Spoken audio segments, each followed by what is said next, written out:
Qu'est-ce que le monde intérieur? Toutes ces choses invisibles que l'on ne voit pas, mais que l'on ressent, comme les émotions, les pensées, et tellement de choses comme le contact avec la nature et son impact sur nous. Partons à l'exploration de ce monde plus vaste qu'on ne le pense. Je m'appelle Haridas, professeur de yoga, sonothérapeute et olfatothérapeute, et j'aide les personnes à retrouver paix et harmonie. Et je vous souhaite la bienvenue sur le podcast Éveil et Sens.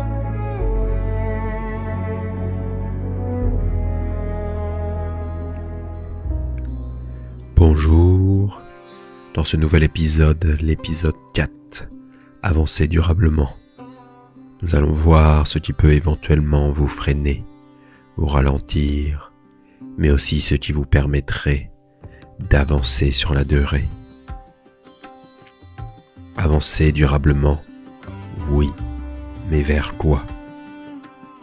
Et si la véritable question était avancer durablement, oui, mais pourquoi? La manière dont vous vous posez vos propres questions détermine la manière dont vous vous définissez. Vers quoi cette question vous amène à cette destination, à un résultat, tandis que le pourquoi, il vous questionne, il vous ramène à votre être. Et je ne vais pas vous ramener encore toute l'importance d'être, plutôt que de chercher à avoir. Vous pouvez vous référer au premier épisode, être, faire, avoir, pour comprendre ce dont je parle. Comme je disais, vers quoi? Vers quoi vous dirigez-vous? Quelle est votre destination? Vous allez élaborer tout un plan mental de ce que vous voulez atteindre et vous allez rester fixé sur ce plan. Oh, bien sûr, votre plan va peut-être évoluer, mais votre méthode pour elle, c'est moins sûr.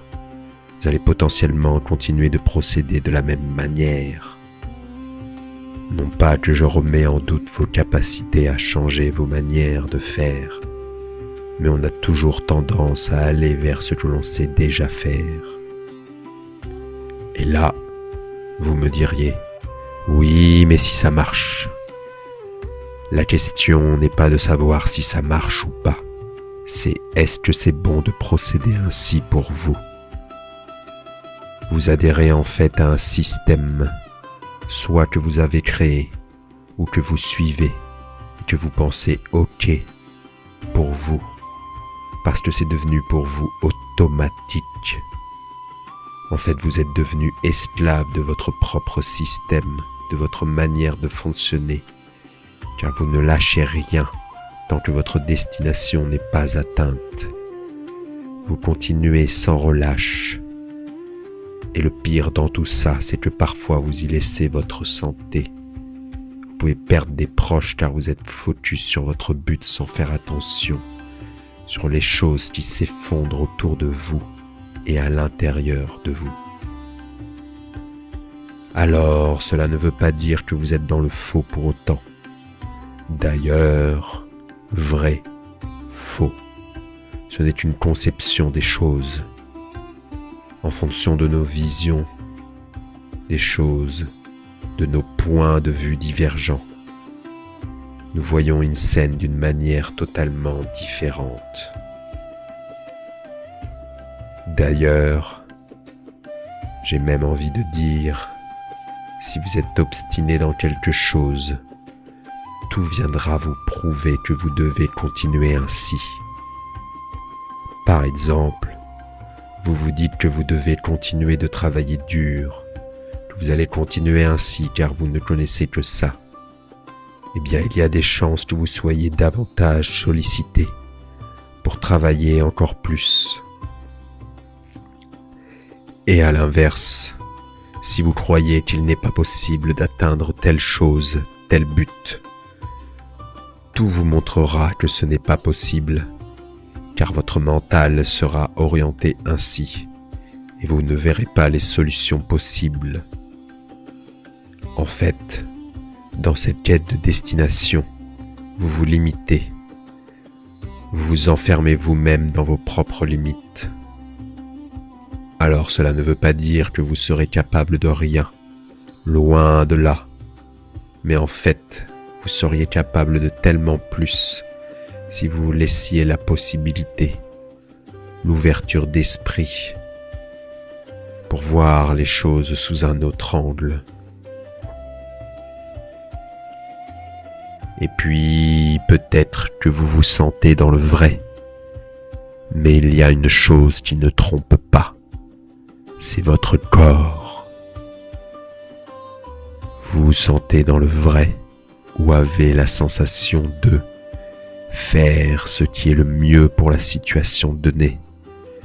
Mais pour autant, votre corps crie. Il vous envoie des signaux d'alarme. Des douleurs répétitives apparaissent, par exemple au dos. Et oui, vous en avez peut-être plein le dos, finalement de la manière dont vous vivez votre vie. Et si vous arrêtiez d'éteindre tous ces signaux, toutes ces douleurs qui rongent votre corps, ces émotions qui vous montrent à quel point vous n'êtes plus aligné avec vous-même. Peut-être vous mettez-vous en colère dans une situation où ça n'a pas lieu d'être. Vous pensez peut-être qu'on vous pousse à bout pour que vous vous arrêtiez alors que vous ne voulez pas céder. Vous souhaitez atteindre votre destination. Personne ne vous pousse à bout. Toutes ces situations sont là pour vous révéler ce qui est déjà là. Le fait que vous ne vous respectez plus. Prenez le temps de vous écouter. Dans le silence, écoutez votre dialogue intérieur. Qu'est-ce qui revient sans cesse? Vous avez déjà les réponses en vous sur ce qu'il faut changer.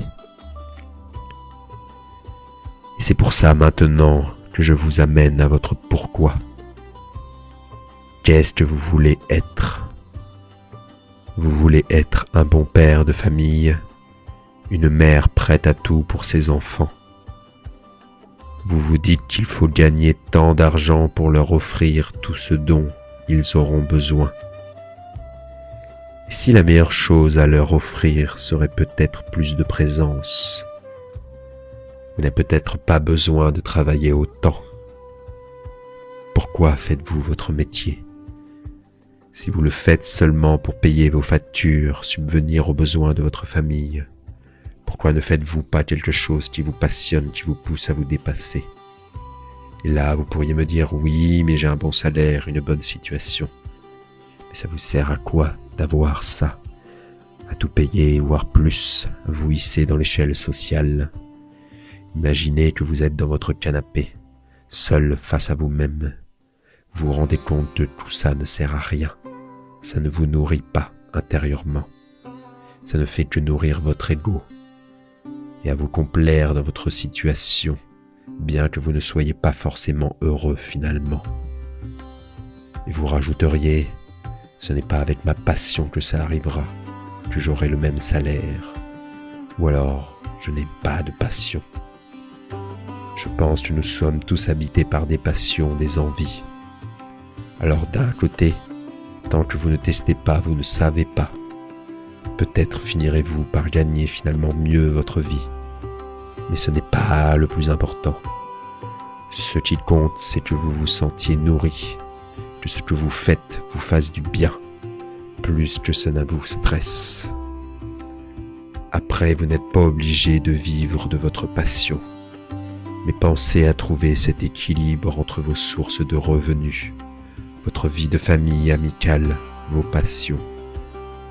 En fait, en étant dans le pourquoi, vous vous posez les bonnes questions et vous n'hésitez pas à vous remettre en question pour aller vers une vie plus en harmonie et en paix avec vous-même. Par exemple, vous perdez votre emploi et vous voulez offrir à vos enfants des études en langue en école supérieure. Avec votre but, vers quoi vous chercheriez finalement un autre job pour réaliser l'objectif. Le pourquoi vous fait voir la chose d'un autre point de vue.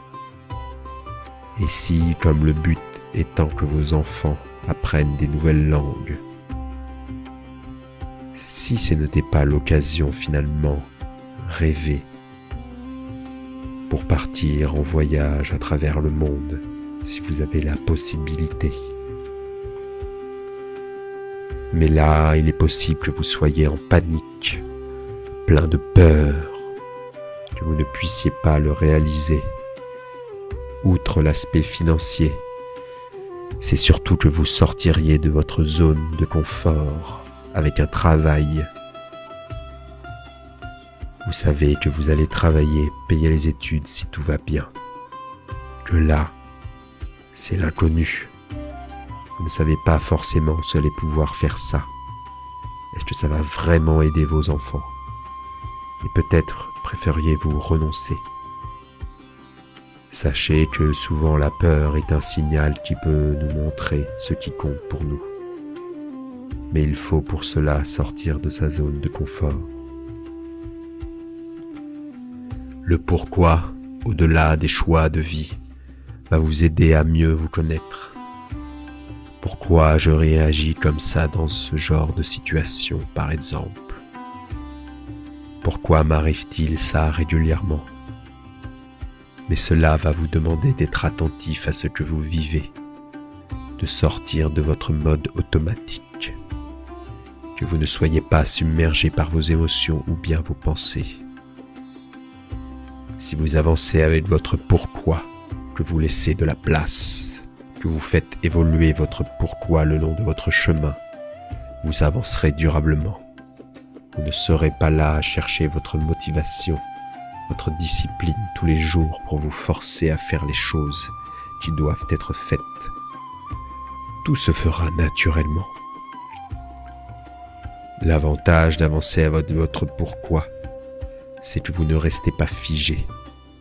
Vous vous adaptez si nécessaire car vous répondez à un besoin d'être qui vous concerne vous et votre entourage si vous l'incluez. Car on sait que tout est en constant mouvement, il faut s'adapter. Que finalement de rester bloqué sur un objectif, un vouloir qui finalement n'est peut-être plus réalisable, ou alors une fois réalisé, un vide est toujours ressenti. Je vais reprendre l'exemple de la famille. Vous voulez la sécurité financière pour que votre famille ne manque de rien. C'est votre priorité surtout. Vous travaillez dur et un jour vous sentez que votre famille est à l'abri.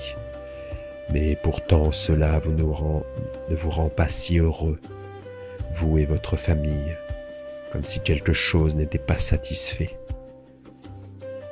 Que si votre pourquoi est d'être heureux, en paix avec votre famille, peut-être reviendriez-vous à des choses plus essentielles, passer plus de temps avec votre famille, avoir des moments privilégiés plutôt que de chercher à atteindre quelque chose.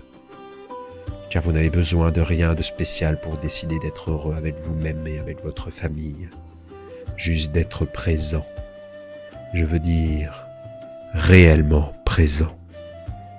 Que cette présence soit un véritable cadeau, car à ce moment-là, rien d'autre ne compte. Si vous vous inquiétez dans ces moments-là, de quoi que ce soit, c'est que votre présence est ailleurs. Ces moments-là vous nourrissent. Ils créent l'espace nécessaire à de nouvelles idées, parce que vous voulez continuer à vivre ces moments.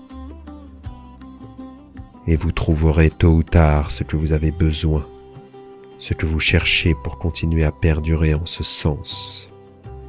Tant que vous resterez connecté à cette belle énergie, à ce pourquoi vous faites ce que vous faites. Rome ne s'est pas faite en un jour. Si jamais des doutes vous viennent, C'est tout à fait normal. Vous vous laissez porter. Vous n'avez peut-être pas l'habitude. Revenez à votre pourquoi dans ces moments-là.